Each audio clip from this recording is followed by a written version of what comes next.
सिया राम। परमात्मा हमारे शरीर के अंदर है।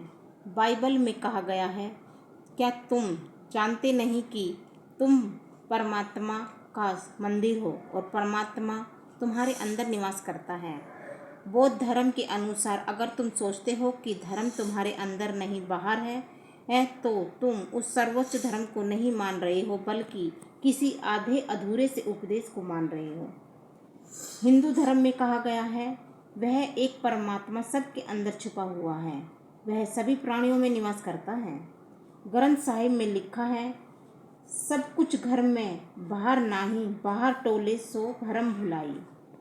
जब लगभग सभी धर्म ग्रंथ एक ही सिद्धांत की बातें करते हैं तो इसमें कुछ सच्चाई तो जरूर होगी, भले ही हमें इस पर शक हो,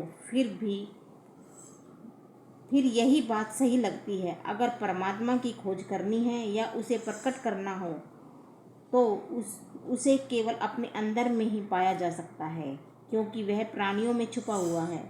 सभी धर्म ग्रंथ और सभी धर्म, चाहे वह सिख धर्म हो, ईसाई धर्म हो, बौद्ध धर्म हो या फिर हिंदू धर्म, परमात्मा की प्राप्ति का केवल एक ही रास्ता बताते हैं। सभी इसी बात का सहमत हैं कि परमात्मा तक पहुंचने का रास्ता एक ही है और रास्ता हर एक के अंदर है। कई लोगों का मानना है कि अपने अंदर में सत्य की पहचान करने के लिए हमें धर्म ग्रंथ पढ़ने चाहिए। कुछ का यह विश्वास है कि मोमबत्ती जलाकर, घंटियां बजाकर, व्रत रखकर या फिर सूर्य तथा चंद्रमा की पूजा करके अपनी अपनी धार्मिक प्रार्थनाओं के अनुसार प्रार्थना कर सकते हैं। लेकिन संत महात्मा ने सदियों से इसी सिद्धांत पर जोर दिया है कि हम स्वयं परमात्मा का जीता जागता मंदिर हैं।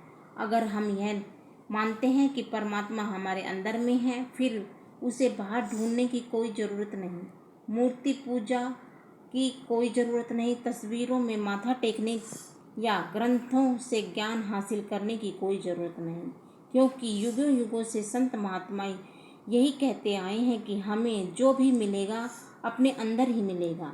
अपनी आत्मा को सबसे ऊंचे मंडलों तक ले जाने के लिए हमें उस